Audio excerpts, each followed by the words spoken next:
Dears welcome back to Xylem learning. It's me Ameen sir. മക്കൾ ആദ്യമായിട്ടാണ് ഈ ചാനൽ വരുന്നെങ്കിൽ ഒന്ന് ചാനൽ സബ്സ്ക്രൈബ് ചെയ്യുക. മാത്രമല്ല മക്കളെ, ഇന്നത്തെ ഈ ലൈവിൽ അല്ലെങ്കിൽ ഇന്നത്തെ ഈ ക്ലാസ്സിൽ ഞാൻ എൻ്റെ മക്കൾക്ക് SCERT ഈ ചാപ്റ്ററിൽ ചോദിക്കുന്ന എല്ലാ ചോദ്യങ്ങളും പഠിപ്പിക്കുന്നുണ്ട്.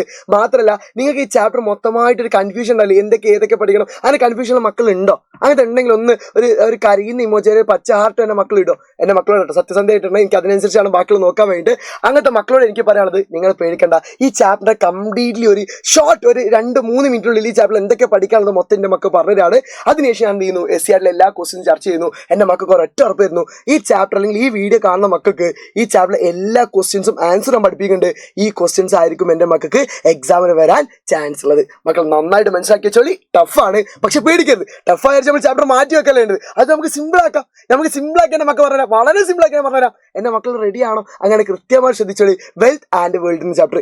ഒരു കാര്യം കൂടി എൻ്റെ മക്കൾ, ക്രിസ്മസ് എക്സാമിന് ഈ ചാപ്റ്ററിന് ഏകദേശം ഒരു 10 മുതൽ 12 മാർക്ക് വരെ ചോദിക്കും. അതേപോലെ തന്നെ പബ്ലിക് എക്സാമിന് എൻ്റെ മക്കൾക്ക് നല്ല രീതിയിൽ മാർക്ക് വരുന്ന ചാപ്റ്ററാണ്. ഒരു കാര്യം മനസ്സിലാക്കി വെച്ചോളി, പബ്ലിക് എക്സാമിന് ഏതെങ്കിലും ചാപ്റ്റർ നല്ല ടഫ് ക്വസ്റ്റ്യൻസ് എപ്പോഴും വരാറുണ്ടല്ലേ, ആ ഒരു ചാപ്റ്റർ ഈ പ്രാവശ്യം 10ാം ക്ലാസ്സിലെ വെൽത്ത് ആൻഡ് വേൾഡ് ആണ്. ഇതൊന്നും കേട്ട് എൻ്റെ മക്കൾ പേടിക്കേണ്ട, നിങ്ങൾക്ക് വേണ്ട ക്വസ്റ്റ്യൻസ് അല്ലേ, അതിന് ആൻസേഴ്സ് അല്ലേ, ഷോർട്ട് നോട്ട് അല്ലേ, അതാണ് ഈ വീഡിയോയിലുള്ളത്. നമുക്ക് കൃത്യമായിട്ട് കാണാം. എൻ്റെ മക്കൾക്ക് വീഡിയോ ഇഷ്ടപ്പെട്ട എന്തായാലും മക്കൾ നിങ്ങൾ ലൈക്ക് അടിക്കണം. നിങ്ങൾ ബാക്കിയുള്ള ഫ്രണ്ട്സിനൊക്കെ ഷെയർ ചെയ്ത് കൊടുക്കും. ഈ ചാപ്റ്റർ ടഫിൽ ഒരുപാട് ഫ്രണ്ട്സ് ഉണ്ടാവും, അവർക്കൊക്കെ എന്ത് ചെയ്യുക, ഒന്ന് ഷെയർ ചെയ്ത് കൊടുക്കാം. അപ്പോൾ നമുക്ക് വെൽത്ത് ആൻഡ് വേൾഡ് എന്നാണ് ചാപ്റ്റർ എടുക്കുക. സമ്പത്തും ലോകം. ഈ ചാപ്റ്റർ സിമ്പിൾ ആയിട്ട് ഇത്രയേ ഉള്ളൂ. അത് യൂറോപ്പിൽ എന്ത് ചെയ്യാൻ തുടങ്ങി, യൂറോപ്പുകാർ എന്ത് ചെയ്തു, ആദ്യമായിട്ട് പണ്ട് യൂറോപ്പും നമുക്ക് എല്ലാവർക്കും അറിയാം, പണ്ട് കച്ചവടം നടന്നത് ഏഷ്യയും യൂറോപ്പും തമ്മില. ഒരു കച്ചവടം നടന്ന ഒറ്റ സ്ഥലത്ത് കൂടെ, തുർക്കി കൂടെ കച്ചവടം നടന്നത്. ആ സ്ഥലം പൂട്ടിയ സമയത്ത് എന്ത് ചെയ്തു, ആൾക്കാർ കപ്പലെടുത്ത് ഓരോ സ്ഥലങ്ങളിലേക്ക് പോകാൻ തുടങ്ങി.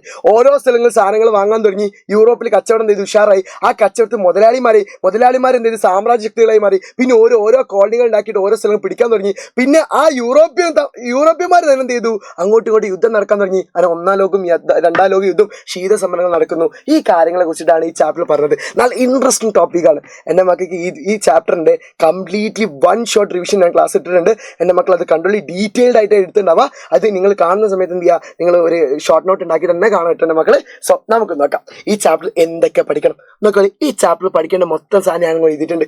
നമുക്ക് എല്ലാവർക്കും അറിയാം, ഇത് ഏത് കാലഘട്ടം മുതലാണ്, 15ാം നൂറ്റാണ്ട് മുതൽ 20ാം നൂറ്റാണ്ട് വരെയുള്ള കാലഘട്ടത്തിലെ സംഭവങ്ങളാണ്. ഞാൻ പറഞ്ഞു, യൂറോപ്പുമാരും ഏഷ്യക്കാരും തമ്മിൽ നല്ല വ്യാപാര ബന്ധം ആ സമയത്താണ് തുർക്കികൾ എന്ത് ചെയ്യുന്നത്, കോൺസ്റ്റാന്റിനോപ്പിൾ പിടിച്ചെടുക്കുന്നത്. അതാണ് മേജർ റീസൺ. രണ്ടാമത്തെ കാര്യമാണ് എന്ത്, പോർച്ചുഗീസ് നാവികർ ആഫ്രിക്കയിൽ ഗൊനിയ തീരം വരെ എന്ത് ചെയ്തു, കപ്പലെടുത്ത് പോയി. അപ്പോൾ സ്വാഭാവികമായിട്ട് ആ തീരം പൂട്ടിയ സമയത്ത്, അത് അന്നത്തെ ആ റൂട്ട് നമ്മൾ വിളിക്കുന്ന പേരെന്താ ചോദിച്ചിട്ടുണ്ടെങ്കിൽ സിൽക്ക് റൂട്ട് എന്ന് പറയും, പട്ടുതുണിപാത എന്ന് പറയും. ആ റൂട്ട് പൂട്ടിയതോടെ പിന്നെ നമുക്കുണ്ടായിരുന്ന പുതിയ റൂട്ട് കണ്ടെത്തലാണ്. ആ റൂട്ട് കണ്ടെത്തിയോടാണ് ഏറ്റവും കൂടുതൽ ആൾക്കാർ ഇന്ത്യയും എല്ലാ രാജ്യങ്ങളും തമ്മിൽ ബന്ധമുള്ളത്. ആ ഒരു യാത്രയാണ് നമ്മൾ എന്ത് വിളിക്കുന്നത്, ജിയോഗ്രഫിക്കൽ എക്സ്പ്ലോറേഷൻ എന്ന് പറയുക. ജിയോഗ്രഫിക്കൽ എക്സ്പ്ലോറേഷൻ ഒരുപാട് രാജ്യങ്ങൾ നടത്തിയിട്ടുണ്ട്. അതിൽ അവസാനം ബാർത്തലോമി ഡയസ് ഉണ്ട്, അതേപോലെ ക്രിസ്റ്റഫർ കൊളംബസ് ഉണ്ട്. അവസാനം ഇന്ത്യയിലേക്ക് എത്തിയത്, ഏഷ്യയിലേക്ക് എത്തിയത് ആരാണ്, 497 ഗാമയാണ് കേരളത്തിലേക്ക് എത്തിയത്. നമുക്ക് എല്ലാവർക്കും അറിയാം. അത് കേരളത്തിലേക്ക് വന്നതിനാണ്, കച്ചവടം ചെയ്യാൻ വേണ്ടിയിട്ട് മാത്രമാണ്. അതിന് യൂറോപ്പിൽ നിന്ന് ഉണ്ടാക്കിയ സാധനങ്ങൾ എന്ത് ചെയ്തു, കേരളത്തിൽ വന്ന് കച്ചവടം എടുത്തു. കേരളത്തിൽ ഒരുപാട് സാധനങ്ങൾ എന്ത് ചെയ്തു, അവർ നാട്ടിലേക്ക് കൊണ്ടുപോയി. മാത്രമല്ല ഇവർ ഇന്ത്യക്ക് മാത്രമാണ്, ഇന്ത്യക്ക് ഉണ്ട്, ആഫ്രിക്കയ്ക്ക് ഉണ്ട്, അതേപോലെ ലാറ്റിൻ അമേരിക്ക ഒരുപാട് ആൾക്കാർ യൂറോപ്പിൽ നിന്ന് ഇത് തുടങ്ങി. സ്വാഭാവികമായിട്ട് യൂറോപ്പ് എന്താ ചെയ്തറിയോ, ഒരു കച്ചവട കേന്ദ്രമായിട്ട് മാറി. അവിടെ കുറെ കച്ചവട മുതലാളിമാരെന്ത് ചെയ്തു, ഉണ്ടായി. ആ കച്ചവട മുതലാളിത്തം മെല്ലെ എന്ത് ചെയ്തറിയോ, ആൾക്കാർ കൂടുതൽ സാധനങ്ങൾ വേണ്ടി പുതിയ ഫാക്ടറികൾ ഉണ്ടാകാൻ തുടങ്ങി. അങ്ങനെ വ്യവസായിക മുതലാളിമാരെന്ത് ചെയ്തു, ഉണ്ടായി. പിന്നെയും സാധനങ്ങൾ ഉണ്ടാകുന്നവർക്ക് തോന്നി, ഇവർക്ക് എന്ത് ചെയ്യാം, ഈ കോളനികളിൽ നിന്നാണ് ഈ റോ മെറ്റീരിയൽസ് ഉണ്ടാവുക. ആ റോ മെറ്റീരിയൽസ് കൊണ്ടുവരാൻ വേണ്ടിയിട്ട് ഇവർ എന്ത് ചെയ്തറിയോ, മെല്ലെ അവിടെ എന്ത് ചെയ്തു, ഈ വ്യവസായ വിപ്ലവം ഉണ്ടായി. വ്യവസായ വിപ്ലവം എന്ന് വെച്ചിട്ടുണ്ടെങ്കിൽ ആ റോ മെറ്റീരിയൽസ് ഒക്കെ ഉണ്ടാക്കി എന്ത് ചെയ്തു, അവിടെ സെറ്റായിട്ട് ഫാക്ടറികളൊക്കെ ഉണ്ടായി. ആ ഫാക്ടറികൾ ഉണ്ടായി. വ്യവസായ വിപ്ലവം നടത്തിയ എന്ത് ചെയ്തു, ഓരോ സ്ഥലങ്ങൾ ഇവരെ കോളനികളാക്കാൻ വേണ്ടിയിട്ട് സാമ്രാജ്യ ശക്തികൾ തമ്മിൽ എന്ത് ചെയ്തു, അങ്ങോട്ടും ഇങ്ങോട്ടൊക്കെ എന്ത് ചെയ്തു, കിടപെടുത്തുണ്ടായി. എന്താ ഞാൻ കൃത്യമായിട്ട് വീഡിയോയിൽ പറഞ്ഞിട്ടുണ്ട്. അതിൽ പ്രധാനപ്പെട്ടത് എന്ത് ചെയ്യുക, പഠിച്ചേക്കണം. ബെൽജിയം കോങ്കോ എന്താണ് പ്രശ്നം എന്നത് അത് പഠിച്ചേക്കാം. പിന്നീട് ലോകത്ത് എന്ത് ചെയ്തു, ഇവർ അങ്ങോട്ട് കോളനികൾ പിടിച്ചെടുത്ത് പിന്നീട് ഏറ്റവും വലിയ ശക്തികളായിട്ട് ആരൊക്കെ മാറി മക്കളെ, സാമ്രാജ്യ കിടമത്സരത്തിൽ ഇംഗ്ലണ്ടും ഫ്രാൻസും 19ാം നൂറ്റാണ്ടിലായി. പിന്നെ അവിടെ നിന്നാണ് എന്ത് ചെയ്യുന്നത്, ഫസ്റ്റ് വേൾഡ് വാർ നടക്കുന്നത്, സെക്കൻഡ് വേൾഡ് വാർ നടക്കുന്നത്, ശീതസമരം നടക്കുന്നത്, കോൾഡ് വാർ എന്ന് പറഞ്ഞാൽ ശീതസമരം നടക്കുന്നത്. പിന്നാണ് എന്ത് ചെയ്യുന്നത്, ടോട്ടലിറ്ററിസം എന്ന് പറയുന്നത് കേട്ടോ, ടോട്ടലിറ്റാറിയനിസം എന്ന് പറയും കേട്ടോ നടക്കുന്നത്. ഇതിൽ ഈ സാധനം അതേപോലെ ഈ സാധനം, ഞാൻ ആ 3 കളർ മാത്രം മാറ്റിയിട്ടുണ്ടാവും. സോ ഇത് ആ 3 നിന്നാണ് എപ്പോഴും SCERT ക്വസ്റ്റ്യൻസ് കണ്ടുകൊണ്ടിരിക്കുന്നത്. അതുകൊണ്ട് ഞാൻ ഇട്ടത്. ഇതാണ് ചാപ്റ്റർ. സിമ്പിളായിട്ട് കപ്പലെടുത്ത് വന്നു, കച്ചവടങ്ങൾ നഴിയാൻ തുടങ്ങി. കച്ചവടങ്ങളുടെ എന്ത് ചെയ്തു, യൂറോപ്പിൽ എന്ത് ചെയ്തു, കച്ചവട മുതലാളിമാരുടെ അതിന് എന്ത് ചെയ്തു, വ്യവസായ മുതലാളിമാരുടെ. അപ്പോൾ തന്നെ അവിടെ എന്ത് ചെയ്തു, റവല്യൂഷൻ കണ്ടെത്തി, മെഷീൻസ് ഒക്കെ കണ്ടെത്തി. പിന്നെ ബലം എന്ത് ചെയ്തു, ഇവർക്ക് തോന്നി ഞങ്ങൾ ഏറ്റവും വലുത് സാമ്രാജ്യ ശക്തികളായി. അതിന് ഇംഗ്ലണ്ടും ഫ്രാൻസ് ആയിരുന്നു ഉണ്ടായിരുന്നത്. അവർ തമ്മിൽ എന്ത് ചെയ്തു, കിടമത്സരത്തിലാണ് നടന്നത്. ഈ സംഭവമാണ് ഈ ചാപ്റ്റർ മൊത്തമായിട്ട് പറഞ്ഞത്. ഇതൊന്നും എങ്ങനെ ചോദ്യം ചോദിക്കാൻ നോക്കാം നമുക്ക്. ആദ്യം ഇതിന് വരാൻ ചാൻസ് ഉള്ള ചോദ്യം നിങ്ങൾക്ക് വരാൻ ചാൻസ് ഉള്ള ചോദ്യം എന്തറിയോ, ജിയോഗ്രഫിക്കൽ എക്സ്പ്ലോറേഷന് എന്തുകൊണ്ടായിരിക്കും മറ്റ് ഘടകങ്ങൾ എന്തൊക്കെയാണെങ്കിൽ ഇത് മാത്രം സഹായിക്കാനുള്ള ഘടകങ്ങൾ എന്തൊക്കെയാണെന്നുള്ള ഒന്ന് നമുക്കറിയാം. 2 റീസൺസ് ഉണ്ട്.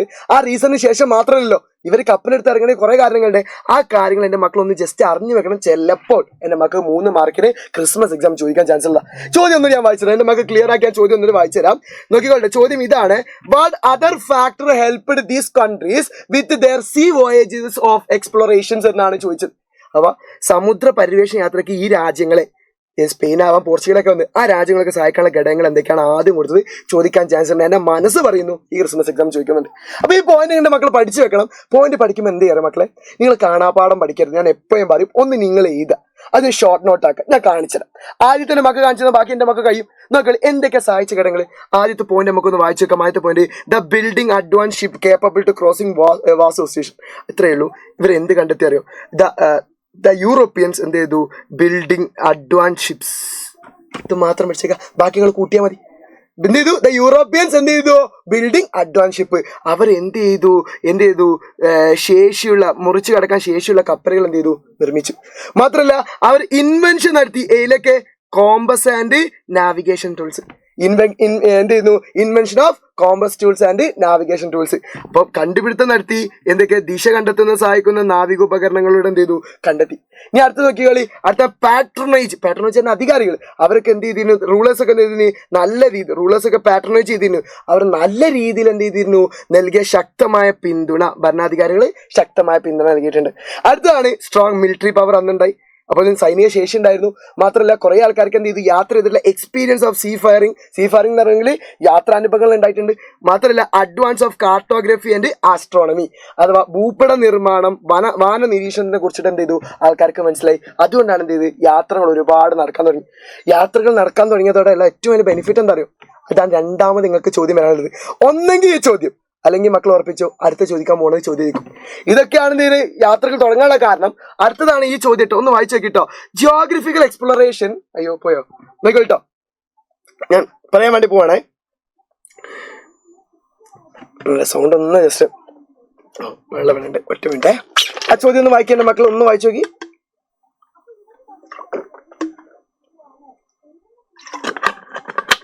ആ ചോദ്യം മക്കൾ വായിച്ചു നോക്കി. Geographical exploration had far-reaching consequences. Let's examine some of them. അഥവാ ഭൂമിശാസ്ത്ര പരിവേഷണങ്ങൾ സുപ്രധാനമായ നിരവധി അനന്തരഫലങ്ങൾ സൃഷ്ടിച്ചിട്ടുണ്ട്. എന്തൊക്കെയാണ് ഇതിന് ശേഷം ഉണ്ടായത്, യാത്ര നടത്തിയതിനു ശേഷം എന്താ ഉണ്ടായത്, നിങ്ങൾക്ക് പറയാൻ പറ്റുമോ മക്കളെ? ജസ്റ്റ് നിങ്ങൾ ചെയ്യും, നിങ്ങൾക്ക് ഒന്ന് ജസ്റ്റ് നിങ്ങൾ മൈൻഡിൽ ആലോചിച്ചിട്ടാണ് ഞാൻ പോയിന്റ്സിലേക്ക് കിടക്കാം. ഒരുപാട് മാറ്റങ്ങൾ ഉണ്ടായിട്ടുണ്ട്. പണ്ട് പോയ റൂട്ട് കൂടാണ് ഇപ്പോൾ പോകാൻ തുടങ്ങിയത്? ഇല്ല, എല്ലാവരും ഏത് റൂട്ടിലൂടെ പോകാൻ തുടങ്ങി. മാത്രം ആരൊക്കെ തമ്മിലുണ്ടായി? അതാണ് എൻ്റെ മക്കൾ അടുത്ത ബുക്കിൽ ഈ സാധനം, ഈ ഒരു പട്ടിക എൻ്റെ മക്കളെ ബുക്കിലുണ്ടാവും. നന്നായിട്ട് എൻ്റെ മക്കളെ പഠിച്ചു വെക്കാം. എൻ്റെ മക്കൾ ബുക്ക് ഉണ്ടെങ്കിൽ ആ ബുക്കിൽ ഇപ്പം തന്നെ ഇമ്പോർട്ടൻറ്റ് പറഞ്ഞിട്ട് എന്ത് ചെയ്തോളി, കൊടുത്തുകൊള്ളി. നമുക്ക് ഓരോ പോയിന്റ് നോക്കിയാലോ. ഒന്നാമത്തെ പോയിന്റ് നോക്കി, the Atlantic cost emerged as the most important trade root connecting Europe and American. ആ കാലത്തെ ഏറ്റവും വലിയ പ്രത്യേകത, ഭൂമിശാസ്ത്ര പരിവേഷണത്തിൽ ഏറ്റവും വലുതാണ്, അറ്റ്ലാന്റിക് കോസ്റ്റ് എന്തായിട്ട് മാറി, മോസ്റ്റ് ഇമ്പോർട്ടൻറ്റ് ട്രേഡ് റൂട്ടായി മാറി. മെഡിറ്ററേനിയൻ റൂട്ട് ഇനി പണ്ടുണ്ടായിരുന്നത് എല്ലാവരും പോണേ, ആ റൂട്ടൊക്കെ എന്ത് ചെയ്ത് ഇല്ലാണ്ടായി. മാത്രമല്ല ഏറ്റവും കൂടുതൽ അടുത്ത പ്രത്യേകതയാണ്, യൂറോപ്യൻസ് കുറേ സ്ഥലങ്ങൾ, ഏതൊക്കെ സ്ഥലങ്ങൾ നോക്കിക്കോട്ടോ, അമേരിക്ക, ആഫ്രിക്ക, ഏഷ്യ ഒക്കെ എന്ത് ചെയ്തു, കെയിം അണ്ടർ ദ യൂറോപ്യൻസ്. ഈ യാത്ര നടത്തിയത് എന്ത് ചെയ്തു, അമേരിക്ക, ആഫ്രിക്കയിലെ പ്രദേശങ്ങളൊക്കെ എന്ത് ചെയ്തു, അവിടെ അധിനിവേശ കീഴിലേക്കാക്കി മാറ്റി, കോളനികളാക്കിയിട്ട് എന്ത് ചെയ്തു, മാറ്റിണ്ടായി. ഇനി അടുത്ത് നോക്കിയാൽ, efforts were made European monopolies the trade pepper and other spices from Asia. അതേപോലെ ഏഷ്യയിലൊക്കെ എന്ത് ചെയ്തു, ഇവർ സുഗന്ധ വിജ്ഞാനികളുടെ ഒക്കെ കുത്തക ഇവരുടേത് മാത്രമാക്കിയിട്ട് എന്ത് ചെയ്തു, മാറ്റി. പണ്ട് അറബ്സും ബാക്കിയുള്ളവരുണ്ടായി, പക്ഷേ യൂറോപ്യന്മാർ കപ്പലൊക്കെ എടുത്തുന്നവർ എന്ത് ചെയ്തു, അതൊക്കെ മാറിയിട്ട് ഇവരുടെ മോണോപോളീസ് ഓഫ് ട്രേഡ് ആയിട്ട് എന്ത് ചെയ്തു, പെപ്പറിലും സ്പൈസസിലും മാറ്റി. മാത്രമല്ല എല്ലാവരും എന്ത് ട്രാൻസ്പോർട്ട് ചെയ്യാൻ തുടങ്ങി, ഗോൾഡ് ആൻഡ് സിൽവർ വർ ട്രാൻസ്പോർട്ടിന്റെ ലാർജ് ക്വാണ്ടിറ്റി സൗത്ത് അമേരിക്ക എന്നൊക്കെ എന്ത് ചെയ്തു, സ്വർണ്ണങ്ങൾ എടുക്കാൻ തുടങ്ങി. സമ്പത്രേ ഉള്ളൂ. ഈ കപ്പൽ റെഡിയാക്കിയോടെ യൂറോപ്യന്മാർ എന്ത് ചെയ്ത്, അവർക്ക് അറ്റ്ലാന്റിക് ഓഷ്യൻ കൃത്യമായിട്ട് യൂസ് ചെയ്ത് എല്ലാ രാജ്യങ്ങളും ഓരോ കോളനികളാക്കി, കോളനികൾ പെപ്പർ ഒരു മോണോപോളീസ് ആക്കി മാറ്റി, ഗോൾഡും സിൽവറും ഒക്കെ എന്ത് ചെയ്ത് അവിടുന്ന് കൊണ്ടുവരാൻ തുടങ്ങി. മാത്രമല്ല the development of triangular trade system, അഥവാ യൂറോപ്പിൽ നിന്ന് ആഫ്രിക്ക, അമേരിക്ക, അമേരിക്കന്ന് ആഫ്രിക്ക, യൂറോപ്പിൽ നിന്ന് അമേരിക്കൻ ആഫ്രിക്കൻ യൂറോപ്പ്, ഇങ്ങനെ ട്രയാങ്കുലർ സിസ്റ്റം എന്ത് ചെയ്തു അവിടെ ഉണ്ടായി. System connecting Europe and Africa മാറി. മാത്രമല്ല എല്ലാവർക്കും എന്ത് ചെയ്ത് ത്രികോണ വ്യവസ്ഥ ഉണ്ടാക്കി. മാത്രമല്ല നാണയത്തിന് ഉപയോഗമൊക്കെ എന്ത് ചെയ്തു, കറൻസിയും അതേപോലെ തന്നെ എന്ത് ചെയ്തു മോണിറ്റൈസേഷൻ ഒക്കെ ആക്കിയിട്ട് ചെയ്തു മാറ്റിയിട്ടുണ്ട്. സിമ്പിളായിട്ട് പറയുകയാണെങ്കിൽ യൂറോപ്യന്മാർ തുർക്കി പിടിച്ചെടുത്തോടെ അല്ലെങ്കിൽ തുർക്കി എന്ത് ചെയ്ത് അത് ക്ലോസ് ചെയ്തോടെ ഏറ്റവും കൂടുതൽ ബെനിഫിറ്റ് യൂറോപ്യന്മാർക്ക് ഉണ്ടായി. ഒരു കപ്പൽ കണ്ടെത്തി, അതിനുശേഷം ഇത്രത്തോളം മെച്ചങ്ങൾ എന്ത് ചെയ്തു അവരുണ്ടാക്കി. അതിനാണ് എന്ത് ചെയ്യുന്നത് ഇവർ കച്ചവട മുതലാളിമാരാണ്. അതിനുശേഷം എന്ത് ചെയ്തു നല്ല രീതിയിൽ കച്ചവടങ്ങളൊക്കെ സെറ്റപ്പ് ആക്കി മാറ്റിയിട്ടുണ്ടായിരുന്നു. കച്ചവടങ്ങളൊക്കെ ഉഷാറായിട്ട് മാറി. നിങ്ങൾക്ക് SCRT ഇതുമായിട്ട് ബന്ധപ്പെട്ട് ചോദിച്ച ഒരു ചോദ്യമാണ്. എൻ്റെ മക്കൾ ഞാൻ ഒരു ഉറപ്പ് പറഞ്ഞു ഈ പ്രാവശ്യത്തെ ക്രിസ്മസ് എക്സാമിന് ഞാൻ ഇപ്പോഴേ പറയാണ്, നിങ്ങൾ സ്കൂളുകൾ ക്രിസ്മസ് എക്സാമിന് പേപ്പർ പോലും ഉണ്ടാക്കിയതല്ല, അതിൻ്റെ മുന്നേ പറയാണ് ഈ ക്രിസ്മസ് എക്സാമിന് എൻ്റെ മക്കൾ ടഫ് ചോദ്യം വരികയാണെങ്കിൽ ആ ചോദ്യമാണ് ഞാൻ വിട്ടത്. നോക്കി, കമ്പയർ മർച്ചന്റ് ക്യാപിറ്റലിസം വിത്ത് ഇൻഡസ്ട്രിയൽ ക്യാപിറ്റലിസം. കച്ചവട മുതലാളിത്തത്തെയും വ്യവസായിക മുതലാളിത്തത്തെയും താരതമ്യം ചെയ്യുക. എന്താ ഇത് വ്യത്യാസം? കമ്പയർ മെർച്ചന്റ് ക്യാപിറ്റലിസം, കച്ചവട മുതലാളിമാരുണ്ട്, അതേപോലെ ഇൻഡസ്ട്രിയൽ മുതലാളിമാർ അഥവാ വ്യവസായിക മുതലാളി, ഇവർ തമ്മിലുള്ള വ്യത്യാസം ഉണ്ട്. ഞാൻ ചോദിക്കുമ്പോൾ ഡൗട്ടാവും. നമുക്കറിയാം ആദ്യം കച്ചവട മുതലാളിമാരുണ്ടായത്, പിന്നെ വ്യവസായിക മുതലാളിമാരുണ്ട്. ഇവർ തമ്മിൽ എന്ത് വ്യത്യാസം ഉണ്ടോ? ഉണ്ട്. നമുക്ക് നോക്കിയാലോ. ഇതിലെ പ്രധാനപ്പെട്ട പോയിന്റ് നോക്കി എങ്ങനെയാണ് ഇതിനെ മാറ്റം നോക്കിക്കോളി. ന്യൂ വേൾഡ് ഉണ്ടാകുമ്പോഴാണ് എന്ത് ചെയ്യുന്നത് കച്ചവട മുതലാളിമാരനാണ് ചോദിക്കുമ്പം എൻ്റെ മക്കളെ ഇതിന്റെ പോയിന്റ്സ് ആണ് നോക്കിക്കോളിട്ടോ. ഒന്നാമത്തെ പോയിന്റ് പറയുകയാണ്, individuals who had been involved in the trade before the explosion become very wealthy. അഥവാ എല്ലാവരും ട്രേഡിൽ ഇറങ്ങിയതോടെ എന്ത് ചെയ്യുന്നു, നേരത്തെ മുതൽ പ്രവർത്തിച്ചവരൊക്കെ എന്ത് ചെയ്തു സമ്പന്നരായിട്ട് മാറും. അപ്പൊ എന്ത് ചെയ്തു, ട്രേഡിലേക്ക് ഇറങ്ങിയവരൊക്കെ എന്ത് ചെയ്തു വെരി വെൽത്തി ആയിട്ട് മാറി. മാത്രമല്ല and we referred the merchant capitalism. അങ്ങനെ കച്ചവടത്തിലേക്ക് ഇറങ്ങിയവർ അല്ലെങ്കിൽ അതിന് ട്രേഡിലേക്ക് ഇറങ്ങിയവർ നമ്മൾ എന്ത് വിളിക്കാൻ തുടങ്ങി, മെർച്ചന്റ് ക്യാപിറ്റലിസം എന്ന് വിളിക്കാൻ തുടങ്ങി. മാത്രമല്ല this economic system as known as merchant capitalism. ഇവരെ കച്ചവട മുതലാളിത്തം വിളിച്ചു. അപ്പൊ എന്താണ് കച്ചവട മുതലാളിത്തം വെച്ചിട്ടുണ്ടെങ്കിൽ അത് ഇത്രയേ ഉള്ളൂ. ഇൻഡിവിജ്വൽസ് എന്ത് ചെയ്തു ട്രേഡ് ബിഫോർ ദിസ് എക്സ്പ്ലോറേഷനിലേക്ക് ഇറങ്ങിയ ആൾക്കാരൊക്കെ എന്ത് ചെയ്തു വെരി വെൽത്തി ആയിട്ട് മാറി. അവരെല്ലാവരും കച്ചവട മുതലാളിമാരായി. അവരാണ് കച്ചവട മുതലാളിത്തം എന്താണ് വിളിക്കാറുള്ളത്. മാത്രമല്ല കേട്ടോ, these merchants acted intermediaries between producer and consume. അപ്പം എൻ്റെ മക്കളെ കച്ചവട മുതലാളിത്തത്തിൽ എന്താണ് കച്ചവട മുതലാളിത്തം ചോദിച്ചാൽ ഈ പോയിന്റ് എൻ്റെ മക്കള് മറക്കണ്ട. ഇതാണ് എന്താ കച്ചവട മുതലാളിമാർ ചെയ്യുന്ന കാര്യം വെച്ചാൽ അന്ന് അവരുടെ വീടുകളിലും കോളനി അത് വീട്ടിൽ വെച്ചിട്ടാണ് കച്ചവടം നടത്തുക. അപ്പോൾ അവരെന്ത് ചെയ്യും, merchants acted intermediates between producers and consumer. അവരെന്ത് ചെയ്തും ഉൽപാദകരുടെയും ഉപഭോക്താക്കൾക്കിടയിൽ എന്ത് ചെയ്യും ഒരാളായിട്ട് മാറും. ഇത്രയേ ഉള്ളൂ. സിമ്പിൾ ആയിട്ട് അവരെന്ത് ചെയ്യും സാധനങ്ങൾ കൃത്യമായിട്ട് എന്ത് ചെയ്യും വാങ്ങും ഒരാളിൽ നിന്ന്. എന്നിട്ട് എന്ത് ചെയ്യും, അന്ന് എവിടെ ഉണ്ടാവുക കച്ചവട മുതലാളി പറഞ്ഞാൽ ചെറിയ കച്ചവടങ്ങളാണ്. അപ്പൊ എന്ത് ചെയ്യും, ഇവർ നേരെ വല്ല വീട്ടിലേക്ക് എന്ത് ചെയ്യും അവർ വാങ്ങിയ പ്രൊഡ്യൂസ് ചെയ്ത സാധനങ്ങൾ എന്ത് ചെയ്യും അവർക്ക് കൊണ്ടുകൊടുക്കും. എന്നിട്ട് എന്ത് ചെയ്യും അവിടെ സാധനങ്ങൾ ഉണ്ടാക്കിയിട്ട് അത് കൺസ്യൂമർക്ക് എന്ത് ചെയ്യും അത് തിരിച്ചു കൊണ്ടുകൊടുക്കും. അത് അതിന്റെ ഇന്റർമീഡിയറ്റ്സ് ആയി നിൽക്കുന്ന ആള് സാധനം റോ മെറ്റീരിയൽസ് കൊണ്ടുവരുന്നു, അതെന്ത് ചെയ്യുന്നു വീട്ടിൽ കൊണ്ടുപോകുന്നു, വീട്ടിൽ അത് ഉണ്ടാക്കിയിട്ട് എന്ത് ചെയ്യുന്നു മാറ്റുന്നു. അല്ലെ ഇന്റർമീഡിയറ്റ്സ് ആയിട്ട് എന്ത് ചെയ്യുന്നു മാറുന്നു. അത് അവിടെ പറഞ്ഞിട്ടോ. ഇത്തരത്തിൽ ഉപഭോക്താക്കളുടെയും ഉപഭോക്താക്കളുടെയും ഇടയിലെ മധ്യപ്രവർത്തി ചെയ്യുന്നവരാണ് ഈ കച്ചവട മുതലാളിമാരുണ്ട്. അതെന്ത് ചെയ്തറിയോ മെല്ലെ എന്ത് ചെയ്തു ആ ആൾക്കാരെന്ത് ചെയ്തു ഇതാണ് കച്ചവട മുതലാളിമാരുന്നത്. ഇനി എന്താ മുതലാളിത്തം എന്ന് വെച്ചോട്ടോ. അതാണ് ഇവിടെ പറയുന്നത്, those who invested their wealth in this way become the owner of industries and made huge profit. ചില ആൾക്കാർ എന്ത് ചെയ്യാറോ അതിനുശേഷം എന്ത് ചെയ്യാൻ തുടങ്ങി, അതിന് കിട്ടുന്ന വെൽത്തുകൾ എന്ത് ചെയ്യുന്നു ഇൻഡസ്ട്രീസ് തുടങ്ങാനും എന്ത് ചെയ്യുന്നു അതിൽ ഹ്യൂജ് പ്രോഫിറ്റ്സ് എന്ത് ചെയ്യുന്നു നേടുകയും ചെയ്തു. അതെന്ത് ചെയ്തു സമ്പത്ത് നിക്ഷേപിച്ചവരിൽ വ്യവസായശാലകളുടെ ഉടമസ്ഥരാവുകയും അവരെന്ത് ചെയ്യുന്നു വൻ തോതിൽ എന്ത് ചെയ്യുന്നു ലാഭം നേടുന്നു. കച്ചവട മുതലാളിമാരിന് ആദ്യം ഉണ്ടായത് അവർ ഇന്റർമീഡിയറ്റ്സ് ആയി നിൽക്കും. അതിൽ ചില ആൾക്കാർ എന്ത് ചെയ്യും ആ പൈസ ഒന്നുകൂടി ഇൻവെസ്റ്റ് ചെയ്തിട്ട് വലിയ വ്യവസായശാലകൾ ഉണ്ടാക്കും, അവർ ഹ്യൂജ് പ്രോഫിറ്റ് ഉണ്ടാക്കും. അതിനാണ് merchant capitalism gave way to industrial capitalism. ഇതോടെ കച്ചവട മുതലാളിത്തത്തിൽ എന്ത് ചെയ്യുന്നു വ്യവസായ മുതലാളിത്തത്തിലേക്ക് വഴിതെളിച്ചു. സിമ്പിളായിട്ട് ഞാൻ നിങ്ങൾക്ക് ഒന്നുകൂടി എന്ത് ചെയ്യാൻ വേണ്ടിപ്പാണ് ഷോർട്ടാക്കാൻ വേണ്ടി പോ. എന്താണ് കച്ചവട മുതലാളിത്തം, എന്താണ് വ്യവസായ മുതലാളിത്തം ചോദിച്ചാൽ അത്രേ ഉള്ളൂ. ഈ മെർച്ചന്റ് ക്യാപിറ്റലിസം എന്ന് പറഞ്ഞാൽ എന്താണ് സ്മോൾ ബിസിനസ് ആണ് നടത്തുക. മെർച്ചന്റ് ക്യാപിറ്റലിസം എന്ന് പറഞ്ഞാൽ സ്മോൾ ബിസിനസ് ആണ് നടത്തുക. അവരെപ്പോഴും എന്തേക്കും ഇന്റർമീഡിയറ്റ്സ് ആയിട്ടാണ് നടക്കുക.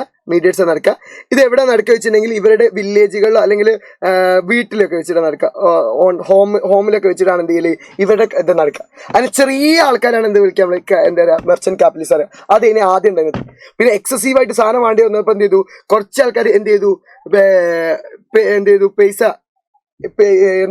ഹ്യൂജ് പ്രോഫിറ്റ് അല്ലെങ്കിൽ ഹ്യൂജ് പ്രോഫിറ്റ് ഉണ്ടാക്കാൻ വേണ്ടിയിട്ട് കുറെ ആൾക്കാർ ഇൻട്രസ്റ്റ് തുടങ്ങി. അതിന് ഇതിൽ ഇൻട്രസ്റ്റ് തുടങ്ങിയിട്ട് എന്ത് ചെയ്തു ഹ്യൂജ് പ്രോഫിറ്റിൽ സാധനം ഉണ്ടാക്കാൻ തുടങ്ങിയ ആൾക്കാരാണ് പിന്നെന്ത് വിളിക്കുക ഇൻഡസ്ട്രിയൽ ക്യാപിറ്റലിസം. അപ്പം ഞാൻ ചോദിക്കട്ടെ, അപ്പൊ ആദ്യം കുറെ ആൾക്കാർ എന്ത് ഉണ്ടായത് സിമ്പിൾ ആയിട്ട് പറയുന്നത് മെർച്ചന്റ് ക്യാപിറ്റലിസ്റ്റ്. ഇനി അത് കുറച്ച് ആൾക്കാർ എന്ത് ചെയ്തു ഇൻഡസ്ട്രിയൽ ക്യാപിറ്റലിസ്റ്റ് ആയിട്ട് മാറി, അത് വ്യവസായികളായിട്ട് മാറി. അവർ പണ്ട് വീട്ടുകാരുണ്ട് വാ നീ നേരിട്ട് എന്ത് ചെയ്തു ഫാക്ടറിക്ക്, അവിടുത്തെ ഫാക്ടറിയിൽ തന്നെ കൊണ്ടുപോകുന്ന രീതിയിലേക്ക് എന്ത് ചെയ്തു സംഭവം മാറി. അതാണ് രണ്ടുള്ള വ്യത്യാസം. ഒന്ന് സിമ്പിൾ ആയിട്ട് പറയുകയാണെങ്കിൽ ഇന്റർമീഡിയറ്റ്സേക്കും, മറ്റൊരു എന്ത് ചെയ്യും ഹ്യൂജ് പ്രോഫിറ്റ് ഇട്ട് സെറ്റപ്പ് ആക്കുന്ന ആൾക്കാരായിരുന്നു എന്ന് മനസ്സിലാക്കിയേക്കാം. പിന്നീട് എന്ത് ചെയ്തോ ആ വ്യവസായികൾ തന്നെ എന്ത് ചെയ്തു വ്യവസായ വിപ്ലവത്തിലേക്ക് എന്ത് ചെയ്യുന്നു കടന്നു. സ്വാഭാവികമായിട്ട് എന്ത് ചെയ്തു വൻ തോതിൽ സാധനങ്ങൾ എന്ത് ചെയ്തു 18th സെഞ്ചുറിയിൽ മാറി. The introduction of missionary into എന്ത് ചെയ്തു മാനുഫാക്ചറിംഗ് സെക്ഷൻസ് ഒക്കെ എന്ത് ചെയ്തു ഇൻഡസ്ട്രിയൽ റവല്യൂഷൻസ് ആര് കൊണ്ടുവന്നു. അതൊന്നും എന്ത് ചെയ്തു ഈ ഒരു ചേഞ്ച് ആണ് സിമ്പിൾ ആയിട്ട് പറയുകയാണെങ്കിൽ. ഇതാണ് വീട്ടിൽ നിന്ന് ചെയ്യുന്നത് മെർച്ചന്റ് ക്യാപിറ്റലിസം. ഇത് മെർച്ചന്റ് ക്യാപിറ്റലിസം. പക്ഷെ ഇതെന്താണ് ഇൻഡസ്ട്രിയൽ ക്യാപിറ്റലിസം.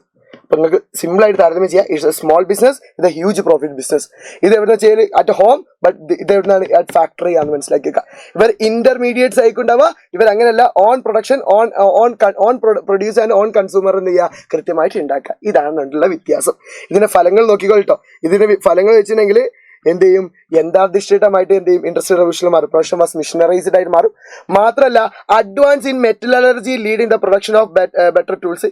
മെച്ചപ്പെട്ട ഇരുമ്പ് സാങ്കേതിക വിദ്യയും വികസിപ്പിക്കും, തൽഫലം മികച്ച ഉപകരണങ്ങളൊക്കെ നിർമ്മിക്കും. മാത്രമല്ല steam was used the source of energy.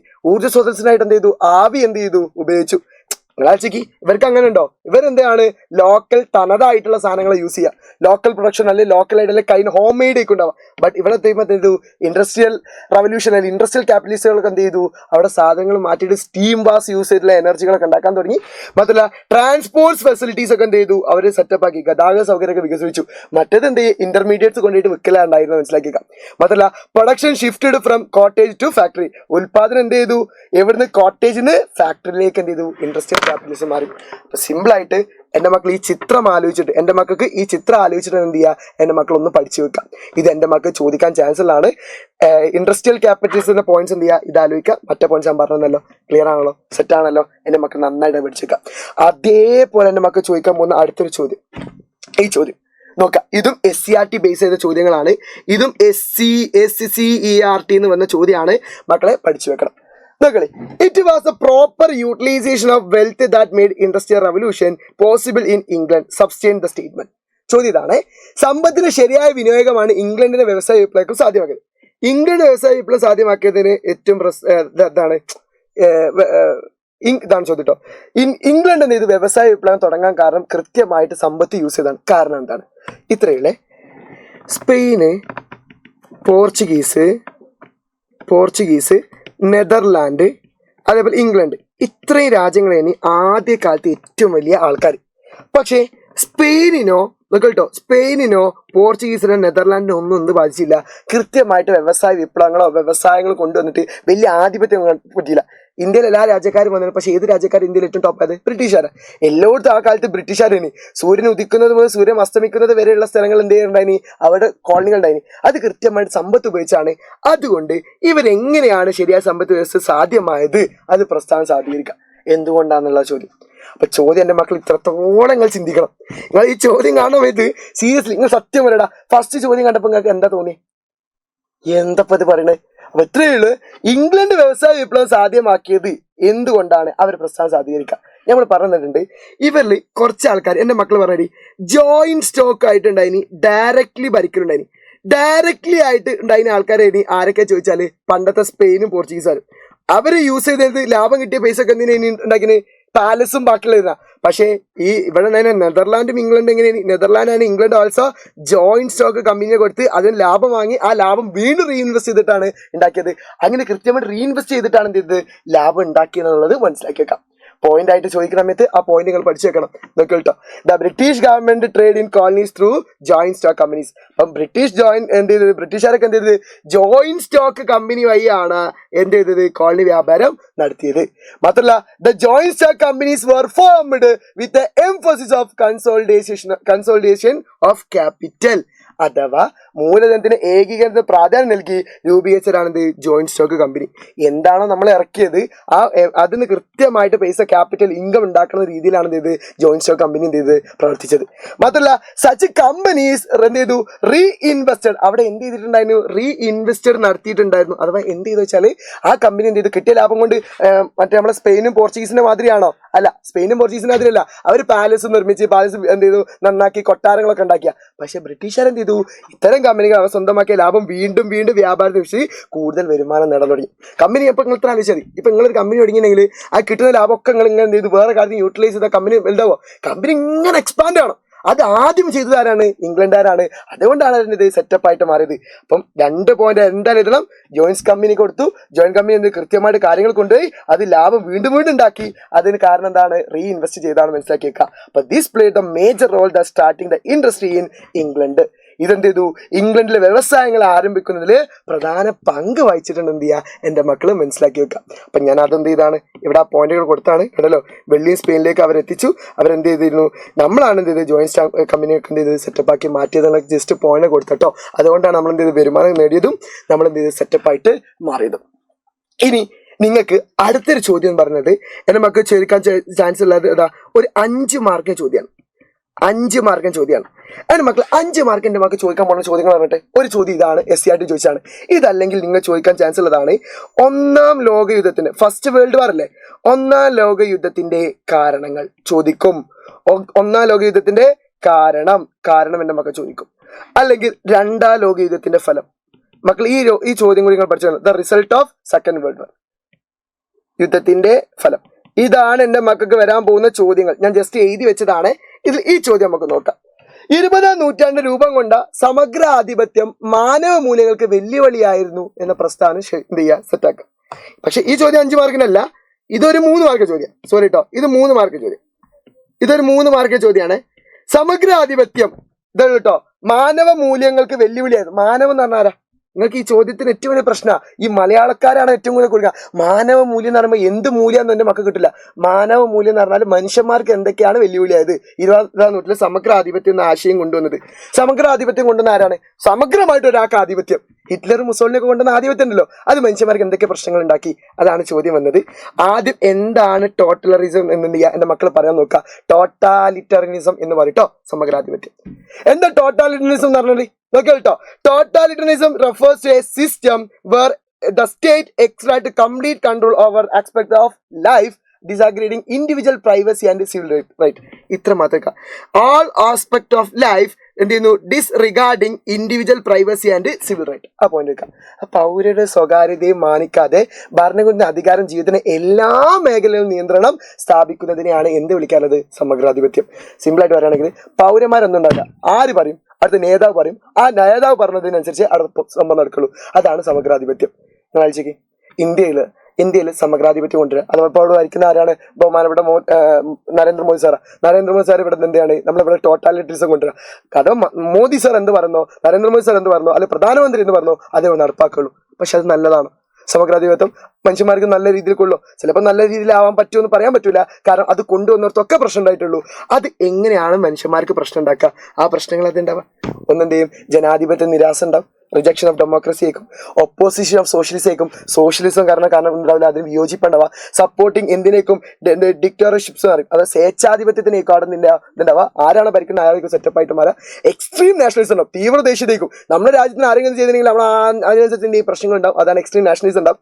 മാത്രമല്ല എലിമിനേഷൻ ഓഫ് പൊളിറ്റിക്കൽ ഒപ്പോണൻസ്, രാഷ്ട്രീയ എതിരാളികൾക്ക് നീ ഉന്മൂലനം ചെയ്യും. നിങ്ങളേക്ക് ഇവിടെ ഒരാൾക്കാർ തെറ്റ് ചെയ്തിട്ടുണ്ടെങ്കിൽ അതിന് കൃത്യമായിട്ട് ഒപ്പോസിഷൻ ചെയ്യല്ലോ, അതൊന്നും ഉണ്ടാവില്ല. അവർ കൃത്യമായിട്ട് എന്ത് ചെയ്യും, അവരൊക്കെ എന്ത് ചെയ്യും, എലിമിനേഷൻ ചെയ്യും. മാത്രമല്ല glorification of war and violence, യുദ്ധത്തെയും അക്രമത്തെയും എന്ത് ചെയ്യും, മാറ്റിവൽക്കരിക്കും. എല്ലാവരും യുദ്ധം കാര്യങ്ങളൊക്കെ ചെയ്യാൻ പറയും. ഇതൊക്കെ എന്താണ്, മനുഷ്യന്മാർക്ക് നല്ലതാണ്, യുദ്ധം ചെയ്യുന്നത് നല്ലതാണ്. അതേപോലെ രാഷ്ട്രീയ പാർട്ടികളിലേക്ക് എതിരാളികളൊന്നും ഇല്ലാതെ നല്ലതാണോ, അതൊക്കെ എന്ത് ചെയ്യും, നല്ല രീതിയിൽ പ്രശ്നങ്ങൾ എന്ത് ചെയ്യും, അവിടെ ഉടലെടുക്കും എന്നുള്ളത് എന്ത് ചെയ്യുക, നിങ്ങൾ മനസ്സിലാക്കിയിട്ട് വെക്കുക. അപ്പം സമഗ്രാധിപത്യം മാനവരാശി എന്ന് ചോദിക്കുമ്പോൾ എൻ്റെ മക്കളും നിങ്ങൾ ആകെ കൺഫ്യൂസ്ഡ് ആണ്ട. നിങ്ങൾ ഇത്ര നോക്കിയാൽ മതി. നിങ്ങൾ ഇതൊക്കെ ടോട്ടാലിറ്ററിസം എന്താ ചോദിച്ചു. അപ്പൊ എൻ്റെ മക്കൾക്ക് അറിയില്ലെങ്കിൽ ഞാൻ ജസ്റ്റ് എക്സാമ്പിൾ ആണ്. ടോട്ടാലിസം ചലഞ്ചുകൾ കൊണ്ടുവന്നതാണ് ഹ്യൂമൻസ് എന്നാണ് ചോദിച്ചത്. അപ്പൊ നിങ്ങൾ ആദ്യം എന്ത് ചെയ്യുക, ആദ്യം 3 മാർക്ക് ചോദ്യം, 1 മാർക്ക് എൻ്റെ മക്കൾ എന്ത് ചെയ്യുക, വാട്ട് ഈസ് എന്ത് ചെയ്യുക, ടോട്ടാലിറ്ററിസം എന്താന്ന് എഴുതി വെക്കുക. അത് ഞാൻ പറഞ്ഞു. പിന്നെ എന്തൊക്കെയാണ് ഇത് വന്നാലുള്ള പ്രശ്നങ്ങൾ, അതിൽ 2 or 3 പോയിന്റ് എൻ്റെ മക്കൾ എഴുതി വെക്കുക. അപ്പൊ ക്വസ്റ്റ്യൻ മൊത്തമായിട്ട് വായിച്ച് നിങ്ങൾ കൺഫ്യൂഷൻ ആണെങ്കിൽ ടോട്ടാലിറ്ററിസം അല്ലെങ്കിൽ അതിന്റെ ഹെഡിങ് കൃത്യമായിട്ട് നോക്കാം. ഉറപ്പിച്ചോ, ആ ഹെഡിങ്സ് മൊത്തം എൻ്റെ മക്കൾക്ക് ഇവിടെ വരുള്ളൂ. കണ്ടോളിട്ടോ, ഇത് വെച്ചിട്ടേക്കും നിങ്ങൾക്ക് ചോദ്യം വരിക. അതാണ് ഞാൻ ആദ്യമേ കൊടുത്തത്. കണ്ടോ, ഇവിടെ തന്ന സാധനങ്ങൾ വെച്ചിട്ടേ നിങ്ങൾക്ക് വരുള്ളൂ. അപ്പൊ ഇതിൽ ഏത് ചോദിച്ചാലും എന്റെ മക്കൾ എന്ത് ചെയ്യുക, ആ രീതിയിൽ ചലഞ്ചാണ് ചലഞ്ച്, റിസൾട്ടാണ് റിസൾട്ട് ആക്കിയിട്ട് എന്ത് ചെയ്യുക, എന്റെ മക്കൾ നോക്കിയിട്ട് എന്ത് ചെയ്യുക, ആൻസേഴ്സ് പറയാം. പിന്നെ ലാസ്റ്റ് ചോദ്യത്തിലേക്കാണ്, 5ാമത്തെ ചോദ്യത്തിലേക്കാണ് കടക്കാൻ വേണ്ടി പോകുന്നത്. 5 മാർക്കിന്റെ. ഇത് മാത്രമല്ല, ഇതിനെ കൂടെ ഞാൻ പറഞ്ഞു ഫസ്റ്റ് വേൾഡ് വാറിന് റീസൺ എന്ന് പറഞ്ഞിട്ടുണ്ട്. ഫസ്റ്റ് വേൾഡ് വാറിന് റീസൺ, അതുപോലെ സെക്കൻഡ് വേൾഡ് വാറിന് റിസൾട്ട്. ഈ 2 ചോദ്യം കൂടി എന്റെ മക്കൾ എന്ത് ചെയ്യണം, ഇതിൽ പഠിച്ചു വെക്കണം കേട്ടോ. 1ാം ലോകയുദ്ധത്തിന്റെ കാരണം, 2ാം ലോകത്തിന്റെ റിസൾട്ടും. ഇത് എന്റെ മക്കൾ ക്രിസ്മസ് എക്സാമിന് എന്തായാലും ചോദിക്കും. വേണമെങ്കിൽ പബ്ലിക്കിനും വരാം. 5 മാർക്ക് ചോദ്യം. ഇവിടെ ചോദ്യം ഒന്ന് നോക്കട്ടോ. 1ാം ലോക യുദ്ധത്തിന്റെ സാമ്രാജ്യത്വ യുദ്ധവുമായി കണക്കാക്കുന്നത് എന്തുകൊണ്ടാണ്? അത് 1ാം സ്വാതന്ത്ര്യ സമരത്തെ ഒരു സാമ്രാജ്യത്വ യുദ്ധം, അതായത് ഇംപീരിയലിസ്റ്റ് വാർ എന്ന് യൂസ് ആക്കാനുള്ള കാരണം എന്താണ്? ഈ ചോദ്യം എന്താ അറിയോ? ഞാൻ ഇപ്പൊ ചോദിച്ച ചോദ്യമല്ലേ ഈ ചോദ്യം? എന്താ വെച്ചാൽ ഫസ്റ്റ് വേൾഡ് വാറിന്റെ റീസൺ എന്താണെന്ന് ചോദിച്ചു. പക്ഷെ ചോദ്യം എന്ത് ചെയ്തു, ഒന്ന് വെറൈറ്റി ആക്കി. ഞാൻ ഇപ്പൊ ചോദിച്ച ചോദ്യമല്ല മക്കളെ, ഈ ചോദ്യം എന്താണ്? 1ാം ലോക യുദ്ധത്തിന്റെ സാമ്രാജ്യത്വ യുദ്ധം, അത് യുദ്ധമാണല്ലോ, അതിനെ കണക്കാക്കുന്നത് എന്തുകൊണ്ട്? അഥവാ ആ ചോദ്യം എന്താണ്? 1ാം വേൾഡ് വാർ ഉണ്ടാവുന്ന കാരണം എന്താണ്? അതാ ചോദ്യം. അപ്പൊ എന്റെ മക്കൾ ആദ്യം ഒരു വട്ടം വായിക്കുക. ചോദ്യം ഞാൻ പറഞ്ഞുതരാം മക്കളെ. വെറുതെ നിങ്ങൾ ചോദ്യം വായിച്ച് അയ്യോ നിങ്ങൾക്ക് കിട്ടുന്നില്ല എന്ന് നിങ്ങൾ കൺഫ്യൂസ് ആവാതെ ചോദ്യം ഒരു വട്ടം വായിക്കുക, 2 വട്ടം വായിക്കുക, 3ാമത്തെ വട്ടം എന്റെ മക്കൾ എന്തായാലും എന്ത് ചെയ്യും, കിട്ടും. വായിച്ചു നോക്കിയാൽ മതി. എന്തുകൊണ്ട്, അല്ലെങ്കിൽ സമർത്ഥിക്കുക, അതൊക്കെ എന്താണ് കാരണമായിരിക്കും ചോദിക്കുക. അല്ലെങ്കിൽ ഇതിനോട് എന്ത് ഫലമുണ്ടായി, അപ്പൊ നിങ്ങൾക്ക് റിസൾട്ട് ആയിരിക്കും ചോദിക്കുക. അതിന്റെ മക്കൾ മനസ്സിലാക്കി വെക്കുക കേട്ടോ. ഞാൻ കൃത്യമായിട്ട് ക്രിസ്മസ് എക്സാമിന് എന്റെ മക്കൾ വന്നോ, ക്രിസ്മസ് എക്സാം സമയത്ത് നമ്മൾ അങ്ങനത്തെ ചോദ്യങ്ങൾ വെച്ച് മാത്രം എന്ത് ചെയ്യുള്ളൂ, ഡിസ്കസ് ചെയ്യുള്ളൂ. മറക്കണ്ട, മാരത്തോൺ ലൈവിനെ അങ്ങോട്ട് എത്തിക്കൊള്ളി കേട്ടോ. സോ എന്റെ മക്കൾ മനസ്സിലാക്കി വെക്കുക. 1ാം ലോക യുദ്ധത്തിന്റെ കാരണങ്ങൾ എന്തൊക്കെ ചോദിച്ചാൽ, 1ാം ലോക യുദ്ധത്തിന്റെ കാരണങ്ങൾ എന്തൊക്കെ ചോദിച്ചാൽ എന്റെ മക്കളെ പ്രധാനമായിട്ടുള്ള ഈ 3 റീസൺസ് എന്റെ മക്കൾ പഠിച്ചു. 3 അല്ല 4 ഉണ്ട്. ഒന്ന് എന്താണ്? ഇമ്പീരിയലിസ്റ്റ് റിവൈലറി ആണ്, സാമ്രാജ്യ രാജ്യ കിട മത്സരങ്ങളാണ്. പ്രധാനമായിട്ട് ഇംഗ്ലണ്ടും ഫ്രാൻസ് ആയിരുന്നു നമുക്കറിയാം. എക്സ്ട്രീം നാഷണലിസം ഉണ്ട്, തീവ്ര ദേശീയത ഉണ്ട്.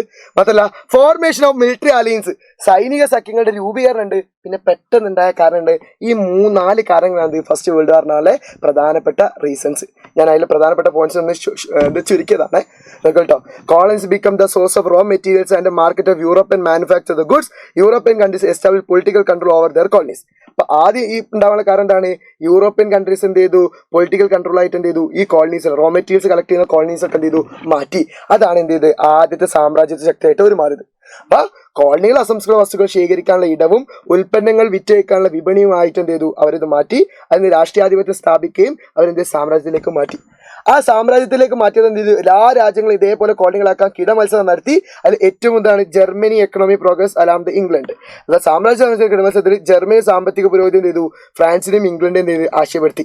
ഫ്രാൻസ് ഇംഗ്ലണ്ട് ഇങ്ങനെ ഉണ്ടാക്കുക. ആ സമയത്ത് ജർമ്മനി പെട്ടെന്ന് വന്നത്, ആ ജർമ്മനി വന്നതാണ് ഏറ്റവും കൂടുതൽ ഫസ്റ്റ് വേൾഡ് വാറിന്റെ റീസൺ. മാത്രമല്ല ആ സമയത്ത് ഫ്രാൻസ് പ്ലാനിങ് ചെയ്ത ബെർലിൻ ബാഗ്ദാദ് റെയിൽവേ ലൈനിലുള്ള പ്രശ്നം, ബെർലിൻ ബാഗ്ദാദ് റെയിൽവേയുടെ ആസൂത്രണം, അതെന്താ നമ്മൾ പറഞ്ഞതാണ്. അടുത്തതാണ് എന്ത്, ഹോസ്റ്റിലിറ്റി എന്ന ഇമ്പീരിയലിസ്റ്റ് പവർ, അഥവാ സാമ്രാജ്യ സംഘർഷങ്ങളുടെ ശത്രുത തുടങ്ങി. പിന്നെ പാൻസ്ലാവ് പാഞ്ചർമൻ പ്രസ്ഥാനങ്ങളെ കുറിച്ച് നമ്മൾ പറയുന്നുണ്ട്. അതൊക്കെ എന്റെ മക്കൾക്ക് എന്ത് ചെയ്യാം, പോയിന്റ് ആക്കാം. പിന്നെ ലാസ്റ്റ് ആണ് സൈനിക സഖ്യങ്ങൾ രൂപീകരിച്ചല്ലോ, ട്രിപ്പിൾ അലയൻസ് ട്രിപ്പിൾ എൻഡും. അതാണ് എന്റെ മക്കൾ എന്ത് ചെയ്യുക, കൃത്യമായിട്ട് മനസ്സിലാക്കിക്കുക. അപ്പൊ ഈ കാരണങ്ങളാണ് എന്ത് ചെയ്യുക, മനസ്സിലാക്കിക്കുക. എല്ലാത്തിനും ഹെഡിങ് മാത്രം പോരാ, അതിലെ കാര്യങ്ങൾ എന്ത് ചെയ്യുക, എന്റെ മക്കൾ ഓരോ പോയിന്റുകളായിട്ട് എന്റെ മക്കൾ എന്ത് ചെയ്യണം, എഴുതാൻ മനസ്സിലാക്കിക്കുക.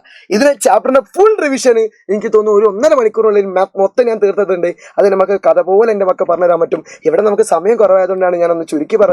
സോ എന്റെ മക്കൾ മനസ്സിലാക്കിക്കുക, ഇതേപോലത്തെ ചോദ്യങ്ങളാണ് SCERT ഉണ്ടാവുക. ചോദ്യമേ ടഫുള്ളൂ, ബാക്കിയൊക്കെ നമ്മൾ പഠിച്ചതാണ്. ചോദ്യം ഒന്നും കൂടി കൃത്യമായിട്ട് വായിക്കുക, അടിപൊളിയാക്കുക. മക്കളെ നിങ്ങളെ ക്ലാസ്സിൽ ഒരുപാട് മക്കളുണ്ടാവും ഈ ചാപ്റ്ററിന് ഒരു സാധനം അറിയാത്തവരുണ്ടാവും. അവർ ഈ ചോദ്യങ്ങൾ പഠിച്ചു പോയാൽ മതി, എന്തായാലും മാർക്ക് കിട്ടും.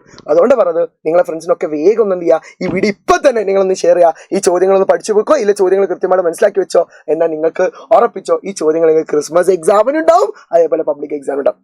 മക്കളെ ഇതേപോലെ എല്ലാ ചാപ്റ്റേഴ്സിനും വേണം. എനിക്കറിയാം നിങ്ങൾ ഇന്നത്തെ ക്ലാസ് എങ്ങനെ ഉണ്ടായിരുന്നു, എൻ്റെ മക്കൾ എല്ലാവരും കമന്റ് ചെയ്യുക. ആ കമന്റിനനുസരിച്ച് ഞാൻ എന്ത് ചെയ്യാം, അടുത്ത ചാപ്റ്ററിൻ്റെതും ഇതേപോലെ SCERT ബേസ് ചെയ്തിട്ടുള്ള അതിൽ സിമ്പിൾ ആയിട്ടുള്ള മൈൻഡ് മാപ്പ് വെച്ച് ഞാൻ നേരത്തെ കാണിച്ചെന്നല്ലോ, നിങ്ങൾക്ക് ഇതിന് എന്തൊക്കെ പഠിക്കുന്ന മൈൻഡ് മാപ്പ് വെച്ചെന്നല്ലോ, ഇതേപോലെ മൈൻഡ് മാപ്പ് വെച്ചിട്ട് ഇത് മാത്രം എൻ്റെ മക്കൾ പഠിച്ചാൽ മതി എന്ന് പറയാൻ ഞാൻ സെറ്റപ്പ് ആക്കി തരാം. സോ അടിപൊളിയാക്കാം.